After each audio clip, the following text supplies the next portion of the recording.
Hey guys, it's Bear with Refuge Medical, and today we're talking about the BearFak 3.0. This is our flagship product, and I'm just going to go through some feature set with you, explain this kit to you, why it's built the way that it's built. So on the outside, we've got our ballistic nylon, Cordura nylon pouch. And the outside gives you your durability and your portability. Now we make these here in the United States of America. We've got a Made in America tag on each one of these kits. They're literally made right there. And we guarantee these things forever. If you break it, I will replace it at no cost to you. We've got our MOLLE PALS webbing compatible back here. And so you can mount this on a belt or a rucksack or a headrest or a belt kit or a chest rig, or just throw it in your backpack or on the boat, the plane, automobile, whatever you got. We use these little clips on the bottom right here because we found these to be better as far as an attachment point is concerned, rather than the snaps or having to weave the nylon through. There's a lot of other air-cooled competitors that just have a tab at the bottom where the strap hooks into the bottom of the MOLLE, and that does not, you can rip the kit off of the MOLLE webbing if you attach it that way. So we use these clips at the bottom, and again, this is all sewn by Americans in America.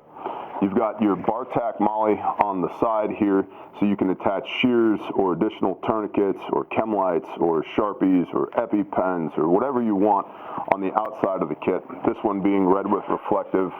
This is a Ranger green here, and this is a Jarhead color right here. This is Marpat Woodland, and occasionally these have, snacks. We provide snacks for Uncle Sam's misguided children. So available in a wide variety of colors. And so outer pouch is your portability and your durability. And then our capability is on the inside. So we grab this, pull open, look for the red handle, and then I pull this out. And so I'm now holding in my hand a purpose-built trauma kit. Trauma in the medical world means critical bleeding. The reason I designed this way, and I did design this, that's why it's called the BearFak, was a lot of the industry makes kits that stay attached to your person. Well, if you're shot, stabbed, blown up in a car wreck, you may not be able to get to this. You're laying on top of it. You can't deploy it. And fishing around inside of the bag trying to find the thing that I need doesn't help me. I want to be able to pull this out, get a hand on it, and deploy it, which this can be deployed with one hand. 4 of our lives saved, of the 132 to date, somebody was missing their hand or their arm. And so this can be opened one-handed. That's intentional. And so I wanted a kit where I could get my stuff out and use it at the point of injury. Trauma medicine is dirt medicine. We do a lot of work on the ground. Healthy people are basically vertical. Sick people, injured people are horizontal. They're usually laying on the ground. And so I didn't want the kit stuck to my body where I couldn't get to it. I wanted to be able to deploy it, get it out, be able to use it. And so now we get into the inner pouch in the BearFak.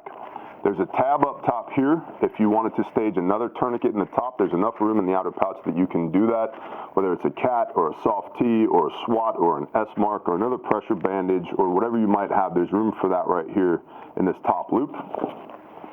And then our main panel is right here. And this is our bleeding control. This is per the MARCHE algorithm, which is massive bleeding, airway, respiratory, circulation, head injury / hypothermia, and then E for everything else, which is typically reevaluate. So E would be elevate, evaluate, expose. And so we've got our legitimate, real CAT Gen 7 tourniquet, windlass tourniquet here. This is a Committee on TCCC recommended windlass tourniquet. Unlike a lot of what's available on the market, these are not make-believe, fake Chinese Temu tourniquets. They're real tourniquets. Primary use is for critical bleeds in the extremities. That's going to be your arms and your legs. We've got a pair of gloves here. Gloves on, scene safe. If it's wet and not yours, don't touch it. Just take a couple of moments to get your gloves on, because we don't want to be worried about any infectious disease. People are kind of nasty, even the people you love. We don't want other people's blood and bodily fluids on us, so that's why the gloves are here. We've got our tape, and the way the tape is attached This is 1-inch medical tape. There's hook and loop right here, and I can grab this and pull, and my tape will come out. That's intentional, so that when I open the kit, my tape doesn't run away from me. I've got a Sharpie here, and the Sharpie can be used for marking the time on your tourniquet, the time of application. The Sharpie can also be used for note-taking if you're taking vitals. You write on the back of your glove, you write on your arm. You can take a strip of tape, lay that across your leg, and take notes on the tape, and then take the tape off your leg and stick it to the patient. And also, if we apply a tourniquet to somebody and then package them up with a Mylar blanket, I'm going to put a T on their forehead. So when we elevate to a higher level of care, the tourniquet may not be exposed. EMS may not be able to see the tourniquet, but they need to know that they have a tourniquet on, which is why we put a T on their forehead. And here, I've got a pressure bandage. This is a North American Rescue 6-inch emergency trauma bandage. It's like an Israeli bandage, but better. Really good pressure bandage. And we're going to use pressure bandages and wound packing in our junctional areas, which is going to be your neck, your shoulders, and your pelvic girdle. Areas that have ball joints in them that move where we can't get tourniquets on them because they move. So in our shoulders, our neck, our pelvic girdle, called junctional areas, we're going to wound pack and back with a pressure bandage. So that's our pressure bandage here. In the back, so that's massive bleeding. In the back, there's a pocket right here on the BearFak. This pocket is our airway respiratory. Now, per March, 90 to 92% of our life-threatening injuries are going to be massive bleeding. That's why our massive bleeding is the first stuff we see. Then approximately 7% of our life-threatening injuries are going to be airway and respiratory. So our next module is in the back here, in this pocket that's in the inner pouch. So I've got my shears, and these are real trauma shears. They're not trash, they're not throwaways, they're real shears that'll cut through jeans, cut through leather, cut through pennies, cut through whatever. Real shears, so I can expose, so I can identify wounds, treat wounds. I've got a pair of halo chest seals, one vented, one non-vented, as well as the packaging can be used in conjunction with the tape to make more occlusive dressings for punctures to the pleural space, aka holes in the box. So you got a pair of chest seals here. I include in my kit 2 large 5x9 gauze pads. This is for a couple of reasons, especially when it comes to respiratory. Number one is I may have blood and viscous fluid on the casualty, and I really want this chest seal to stick. And so I want a big gauze pad. I can open that up and wipe away that fluid before adhering the chest seal. Most chest seals come with a small piece of gauze on them. That small piece of gauze is not always adequate in order to be able to get the blood and viscous fluid off, so thus big gauze. Also, if I need big gauze, I typically need big gauze now. I've got a time problem that I need to solve with big gauze. Little gauze, minor injuries, lacerations, scrapes, bruises, bumps, no big deal. I can take my time getting to that. But if I need big gauze, I need it now. So there's 2 big 5x9 gauze pads in the back of this kit. Then I've also got a nasopharyngeal airway, aka nose noodle, with the Surgilube on the back. And this is used to maintain a patent airway, aka a clear pathway from your maxillofacial region, your nose and your mouth, down the back of your throat to your airway. And the reason we use a naso rather than an oropharyngeal airway, aka J-tube, is this can be used on conscious and unconscious patients. Conscious being the key point here. A J-tube, oropharyngeal airway, will induce the gag reflex in the patient and if they're conscious. And if they go unconscious and then wake up again, they'll start gagging. They could aspirate. It gets ugly. You don't want your patient puking on you for no good reason. So we use, per military standard, a size 28 French nasopharyngeal airway that's provided in the kit. So I've got my airway here, and then I've got respiratory here to be able to seal punctures to the pleural space with my chest seals and my big gauze. We've also included a burn dressing, because burn is a common modality of injury, especially for motor vehicle accidents and workplace accidents on the farm. Just people get burns. And so this is a burn shield dressing. If you have a burn, you're going to cover the burn with this dressing. This is a sterile dressing. It's a soothing dressing. It's moist. And then you can wrap that with either your gauze and tape or your pressure bandage to take care of that, then elevate to a higher level of care. So that's what we call the stack. And this is what's in the back pocket of the BearFak here. So let me go ahead and reinsert that. This will also serve if you have a BearFak, you took it out of the package, you played with all the stuff, and you're like, how did you get all this stuff in there? Where does everything go? You can repack your kit per this video and have an idea of how we packed it. Then down here in the bottom, this is kind of my circulation, head injury, everything else column. So down here, we have what we call the trauma pack.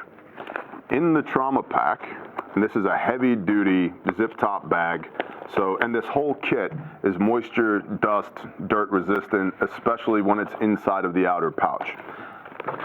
We've had these kits deployed on helicopters, on boats, literally on submarines, and I believe in 5 years we've had 5 warranty claims with 39,000 customers. So they're extremely well built. We build them extremely well because they have to work. I don't want you to get a first aid kit that doesn't work, because if you need this kit, this is an emergency medical situation kit. This is not, I fell off my bicycle and I need a Band-Aid. This is critical bleeding, life-threatening injuries. It has to work. And so we make kits that really work to really save lives. So in our trauma kit, down here, our trauma pack, we've got rolled gauze, Kerlix, 3-inch Kerlix. This is for dressing lacerations. It can be used for wound packing. It's got a lot of applicability. This is a triangle bandage, aka a cravat. This can be used for splinting, for making a sling, for dressing wounds. It has a lot of usability from a preparedness or survival standpoint for pre-filtering water or making char cloth. It's a piece of cloth, a triangle of cloth, and it can be used for myriad different things. Here we have an eye shield and 2 eye pads that if I have injuries to the eye, I can apply an eye pad, apply the eye shield so it keeps pressure off the eyeball and the eye socket, and then gently wrap with a pressure bandage. We don't want to put a lot of pressure on the cranium, just gently wrap to hold everything in place. Another common modality of injury that's not often addressed in a blowout kit or a first aid kit. 2x2s, 4x4s, 5x9. So more gauze. So I've got 4x4 gauze, I've got another 5x9, and I've got 2x2s. Minor lacerations, non-critical bleeds, etc. A lot of times what we want to do is just cover the injury and then elevate to a higher level of care. I've got my compressed gauze. This is for wound packing with my pressure bandage if I have a critical bleed, arterial bleed in the junctional spaces, again, shoulders, neck, pelvic girdle. I've got 2 BZK wipes, disinfectant wipes, tucked in here with my flat duct tape. Again, if we're going to go to splinting, if I have to immobilize a limb due to an injury, I've got duct tape here, and also from a preparedness standpoint, this is fire starter. This is just waiting for a spark. And duct tape rules the universe. There's 1,000 things you can do with duct tape, and it's of course an ever-fashionable coyote tan so that you don't blow your situation tactically. So flat duct tape, and then our Mylar blanket. This is hypothermia mitigation. Anytime somebody has a critical bleed, we want to assume that they're going to be at risk of hypothermia because the blood does a handful of things inside the body, one of which is carry oxygen throughout the body, but it also carries heat throughout the body, and as you lose blood, you lose core temperature, and it's much easier to prevent hypothermia than it is to treat hypothermia. And so we're going to drape this over our casualty to help reflect their body heat back on them so that they don't have a critical loss of body temperature. And that's everything that's inside the BearFak. Again, we've got our Gen 7 cat tourniquet, a pair of gloves, 1-inch medical tape, Sharpie, 6-inch trauma bandage, real shears, nasopharyngeal airway, burn shield dressing, 2 5x9s, a pair of halo chest seals, 1 vented, 1 non-vented, duct tape, compressed gauze, 2x2s, rolled gauze, eye shield and 2 eye pads, another 5x9, 2 4x4s, our plastic bag, which can be used for a lot of things. This is more chest seals waiting to happen. This is also water collection. Our inner pouch and our outer pouch and our refuge patch and our awesome tag with our mission statement and core values on the back of it. That's what you get in a BearFak, available in a wide assortment of colors, applicable to every industry on planet Earth, because if you breathe air and you have blood inside your body, you need one of these things. I hope you guys have an awesome day. If you need anything from us, reach out to us, email us, call us, hit the chat on the website. We're here to help. Bless y'all.